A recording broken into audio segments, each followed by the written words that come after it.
Welcome back to the Historical Combat series, where we decode the most legendary personnel files of the ancient world. If you were with us in the last chapter, you witnessed the ultimate I quit moment in human history. Imagine being a hardworking, blue-collar fisherman named Simon, endlessly grinding in an incredibly toxic and exploitative server. Against all logic, he literally drops the biggest, record-breaking payout of his life to go all in on an obscure spiritual startup run by an unknown carpenter. That massive leap of faith paid off, earning him the ultimate C-suite rebranding. He officially became Peter, famously known as The Rock. But let's be real. Stepping into the executive leadership seat is never a walk in the park. Let's pull up his stat sheet. Peter is your textbook tanker class. He is completely maxed out on physical strength, has incredibly high durability, and boasts absolute, unquestionable loyalty to his founder. However, his fatal flaw is his highly impulsive operating system and an EQ that frequently dips below zero. He is the kind of guy whose mouth moves way faster than his brain's processing speed. Whenever things get tense, he prefers to solve complex problems with pure, physical PvP combat rather than relying on a calculated, long-term strategy. So, here is the ultimate strategic question. Can a hot-headed, aggressive tanker truly handle the cutthroat, cut-no-slack political and military machinery of the Roman Empire? What actually happens when this early-stage startup faces its very first massive PR disaster and a hostile corporate takeover in the middle of the night? Do you honestly think this founder's journey is going to be a smooth, aesthetic ride to the top filled with glorious victories? Think again. Things are about to get incredibly dark. Fasten your seatbelts and hold on to your seats, because this next part is definitely not for the faint of heart.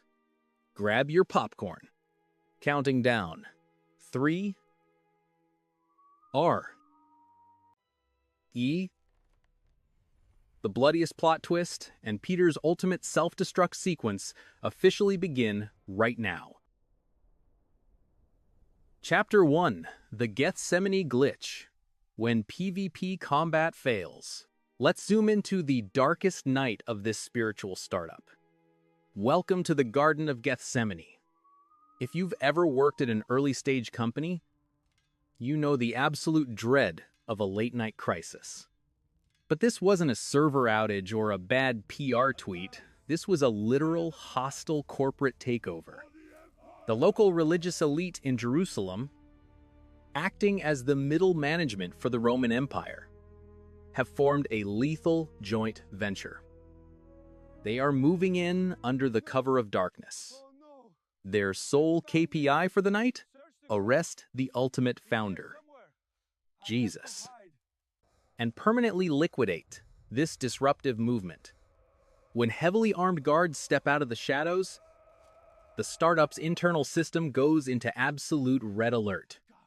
Now, put yourself in Peter's sandals. He's the newly appointed C-suite executive, rebranded as The Rock. But remember his stat sheet? He is a textbook tanker class. He doesn't do crisis communication. He doesn't look for legal loopholes. When the threat level spikes, his default operating system triggers immediately. Pure, unadulterated physical PvP combat. He literally draws a sword. He swings wildly, aiming for a critical hit, and completely chops off the right ear of the high priest's servant, a guy named Malchus. It is a raw, impulsive, highly volatile reaction from a fiercely loyal co-founder trying to body block the damage for his CEO. But right at that millisecond, instead of hyping up his tanker, Jesus hits Peter with a massive paradigm shift that completely crashes his operating system. The Gospel of John, 18:10-11, logs this exact system override. Jesus commanded Peter, "Put your sword away. Shall I not drink the cup the Father has given me?" And if that wasn't shocking enough, the Gospel of Luke reveals that Jesus literally reaches out and heals the enemy's ear right on the battlefield. Imagine being Peter in that exact second. You just committed a felony, risking a literal Roman death sentence to protect your boss. And your boss not only tells you to stand down, but actually heals the competitor you just damaged. At this exact moment, Peter's cognitive matrix throws a fatal error, 404, a massive glitch. He suddenly realizes that this isn't a physical turf war. This isn't a street fight in the Galilee server where his maxed out physical stats and high durability can carry the team. This is a spiritual takeover of the world order. Jesus' willing surrender breaks every conventional rule of leadership Peter has ever known. In Peter's mind, a king fights, a founder protects his company at all costs.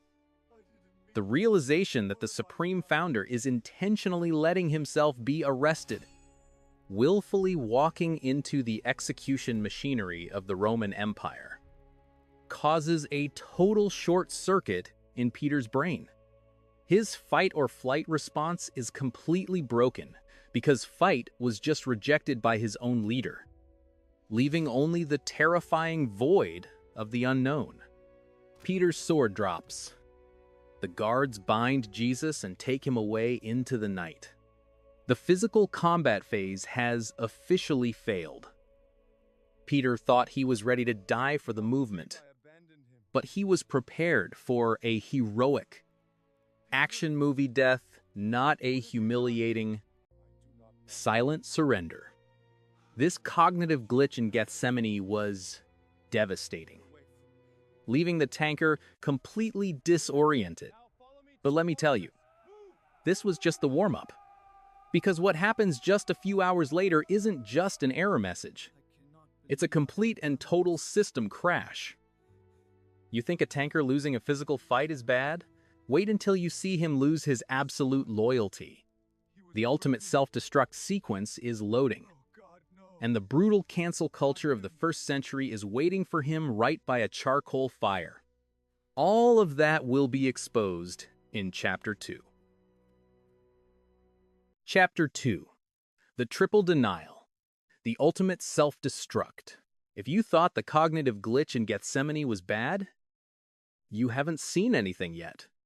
That was just a minor bug.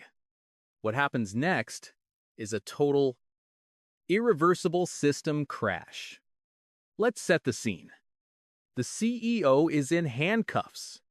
The spiritual startup has just been subjected to a hostile corporate takeover by the religious elite, fully backed by the Roman military machine. The entire core team, the other disciples, have completely logged off. They scattered. But Peter, trying to salvage whatever is left of his absolute loyalty, decides to go undercover. He stealthily follows the guards and hacks his way into the enemy's main server, the courtyard of the high priest. It's the middle of the night. It's freezing. Peter sits down by a charcoal fire right in the middle of enemy territory, warming his hands alongside the very guards who just arrested his founder. He pulls his hood up. He's trying to blend in as an NPC, non-playable character.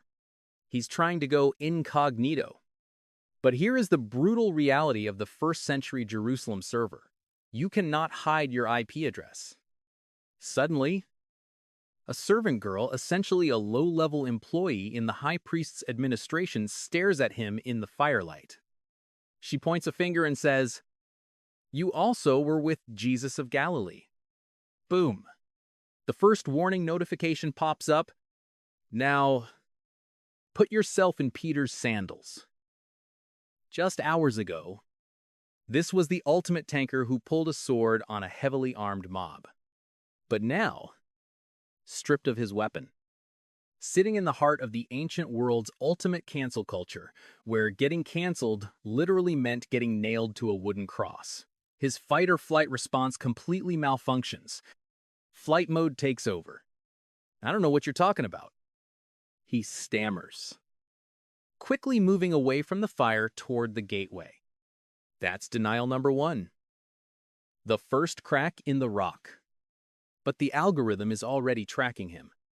Out by the gateway, another girl spots him and announces to the crowd, "This fellow was with Jesus of Nazareth." Peter is now panicking. His heart rate is spiking. The physical threat level is maxed out. This time, he doesn't just deny it, he upgrades his denial with an oath. "I don't know the man." Denial number 2. The system is overheating. About an hour passes. An agonizing, suffocating hour of psychological torture. Peter thinks he's successfully evaded detection.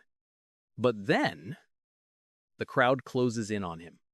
And they hit him with the ultimate undeniable evidence, his voice. They say, "Surely you are one of them. Your accent gives you away." You see, Peter was from Galilee, in the highly polished, elite tech hub of Jerusalem. His Galilean accent was the equivalent of a thick, unpolished, backwoods country drawl in the middle of a Manhattan billionaire's gala. It was a walking red flag. He couldn't fake it. His audio settings betrayed him. Faced with the terrifying, crushing weight of the Roman execution machinery, Peter's operating system completely self-destructs. The man who had proudly accepted the C-suite title of The Rock, the co-founder who promised he would rather die than leave his CEO, completely shatters. He starts calling down curses upon himself. He drops the first-century equivalent of F-bombs, violently screaming, "I don't know the man." Denial number 3. Error 404. Loyalty not found. Total system failure. And at that exact millisecond, the push notification of his doom goes off. The rooster crows. But the rooster wasn't even the worst part. The Gospel of Luke, 22-61, records the most devastating, cinematic plot twist in human history. At the exact moment the rooster crows, the guards are leading Jesus across the courtyard. The Lord turned and looked straight at Peter. Pause and feel that for a second. Across a crowded courtyard, illuminated only by the flickering light of a charcoal fire, the ultimate founder locks eyes with his lead co-founder at the exact moment of ultimate betrayal. Jesus didn't scream. He didn't fire him. He just looked at him. It was the ultimate performance review, delivered in absolute silence. And suddenly, all the data floods back into Peter's brain. The prophecy, the warning, the arrogant promise he made just hours before. The ROI on Peter's loyalty just hit absolute zero. His imposter syndrome has completely consumed him. In that heartbreaking stare, Peter realizes he is not a rock. He is not a fearless warrior. He is just a deeply flawed, terrified, uneducated fisherman who completely folded under pressure. He breaks eye contact, runs out into the pitch-black night, and breaks down in agonizing, bitter tears. The movement is officially dead. The CEO is headed for the cross. And the lead co-founder has completely destroyed his own legacy. In any normal Silicon Valley startup or corporate empire, a betrayal of this magnitude means you are blacklisted forever. Your career is over. But if you think this is the end of Simon Peter's personnel file, you don't understand how our ultimate founder operates. because what happens a few days later defies every law of nature and every rule of corporate HR. How do you reboot a completely broken leader? You don't fire him. You patch his code. The greatest software update in human history is about to drop. Don't touch that dial. The epic resurrection reboot begins right now in Chapter 3. Chapter 3. The 3-Step Patch. The Resurrection Reboot. If you've ever experienced a complete failure, a moment where you messed up so badly that you thought your career, your reputation, and your life were over, then pay close attention. Because what happens next is the greatest comeback story ever recorded. At the end of Chapter 2, the startup was officially dead.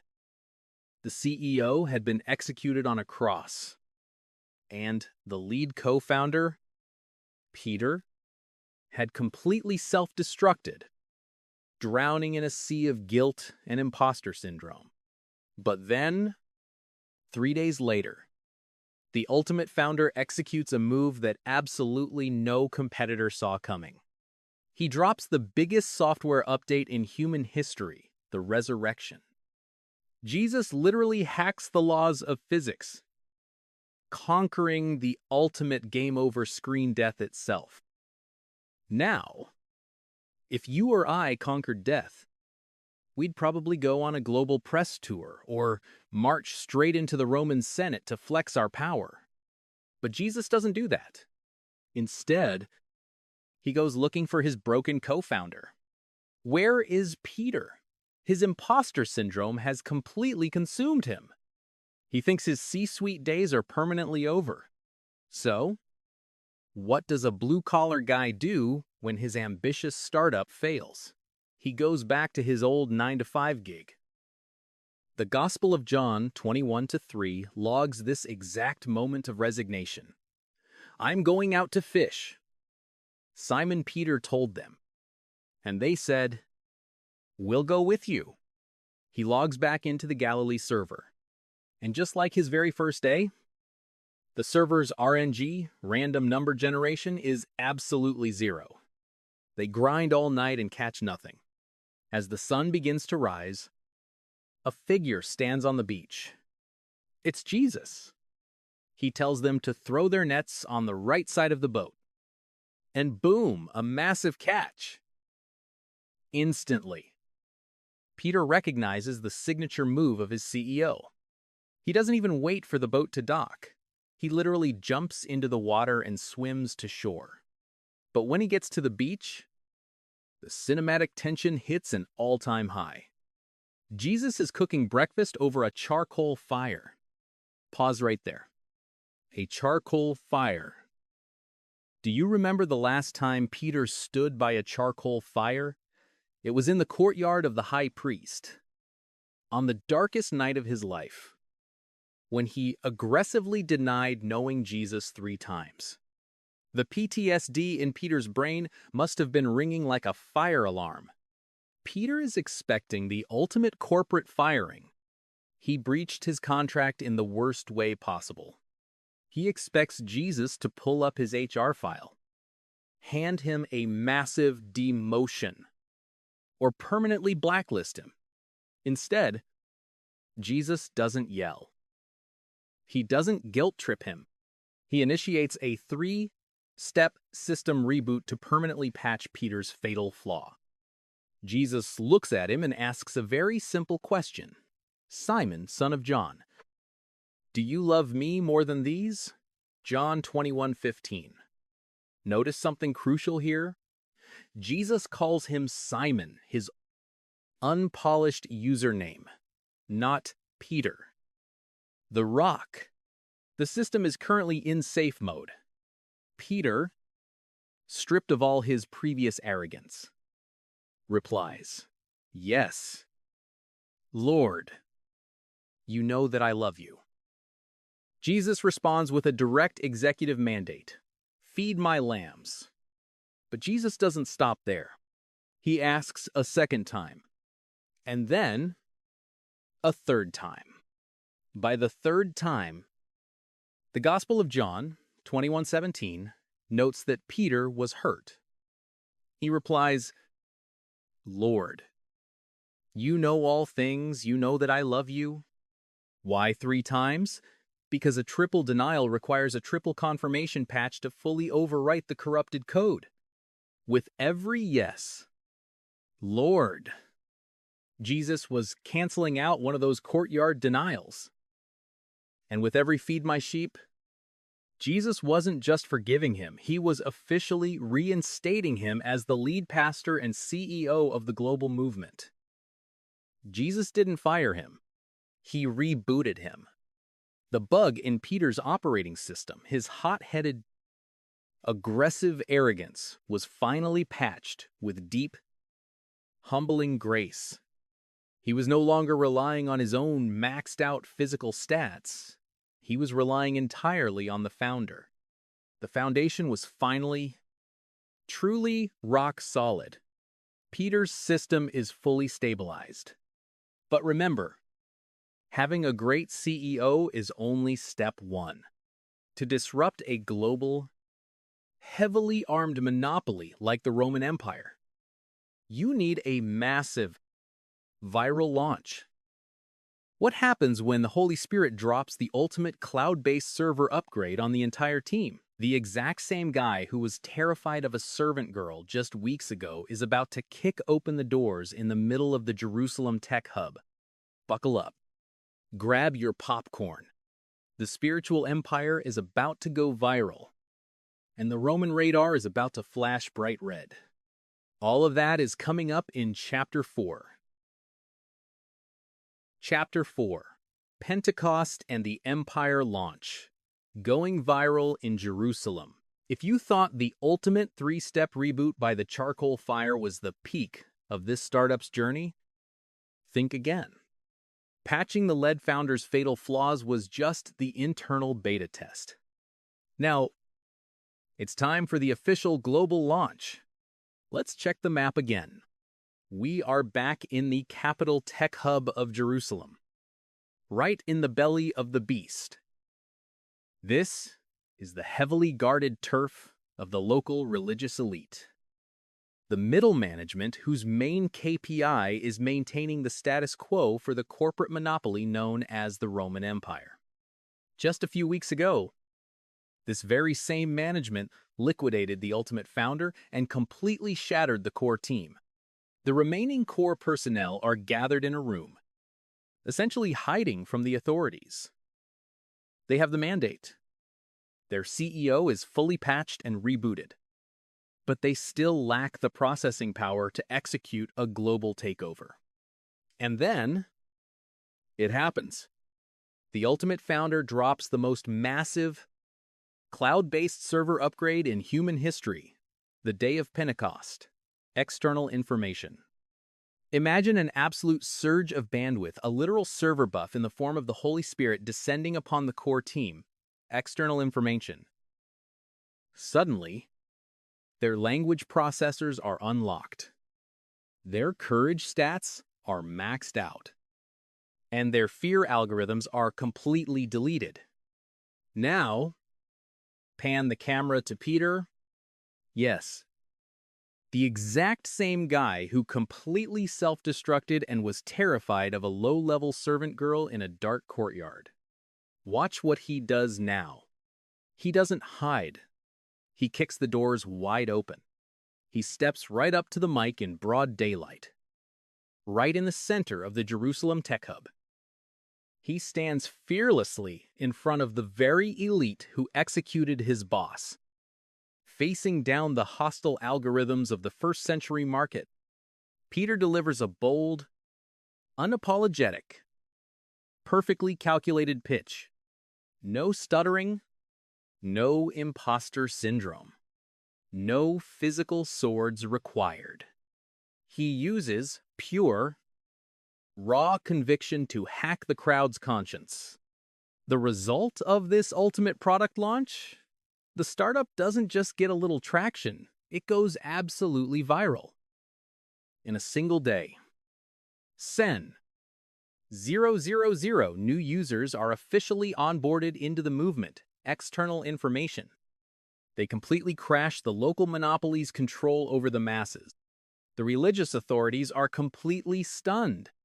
They try to pull up the personnel files of these disruptors, expecting to find prestigious Ivy League degrees or elite military training. Instead, what they find completely breaks their logic. Years later, the official logs in the Book of Acts 4:13 would drop a brutally honest performance review on this exact moment, when they saw the courage of Peter and John and realized that they were unschooled, ordinary men. They were astonished. Exactly. The elite were paralyzed. Simon was an uneducated, ordinary fisherman who used to be stuck in an exhausting loop of a rigged gig economy. He was a rugged blue-collar worker from a marginalized flyover state. A guy with a walking red flag resume. But right now, that exact same guy is successfully running the strategy of a spiritual empire that is violently disrupting the global market order. Peter has officially leveled up. The rock-solid foundation the founder saw in him has finally materialized. The startup is booming. User acquisition is through the roof. And the team is scaling faster than anyone could have ever predicted. But hold on to your seats. Because you know the golden rule of business in a heavily monopolized market, going viral means you have officially attracted the attention of the ultimate final boss. The Roman Empire's radar is now flashing bright red. They do not tolerate system bugs. And they absolutely do not tolerate unauthorized kings. You think Peter gets to retire early with a massive stock payout and write a best-selling memoir? Not a chance. The real storm hasn't even hit yet. The next chapter will be a blood-soaked turning point, where The Rock must face a literal death sentence and an upside-down cross that defies all natural logic. The greatest war is just getting started. So, let's wrap this up. Peter has officially leveled up. He survived his own devastating self-destruct sequence, accepted the ultimate reboot from his founder, and successfully launched a movement that would outlast empires. The spiritual startup is booming. User acquisition is through the roof. And that foundation, it is finally, truly rock solid. Peter took his raw, unpolished grit and completely transformed it into legendary leadership. But hold on a second. Don't start celebrating just yet. Because if there is one golden rule in history, especially in a heavily monopolized market, it's this. Going viral means you have officially attracted the attention of the ultimate final boss. The Roman Empire's radar is now flashing bright red. They do not tolerate unauthorized kings. And they absolutely do not let system bugs disrupt their server. Do you honestly think Peter gets to retire early with a massive stock payout and write a best-selling memoir? Not a chance. The real storm hasn't even hit yet. Our next chapter will be a blood-soaked turning point where The Rock must face the ultimate penalty, a literal death sentence, and an upside-down cross that defies all natural logic. The greatest war is just getting started. Drop a comment below, let us know what you think about Peter's epic system reboot. Hit that subscribe button and turn on notifications so you don't miss the breathtaking finale in Part 3. Until next time, stay resilient, and we'll see you soon.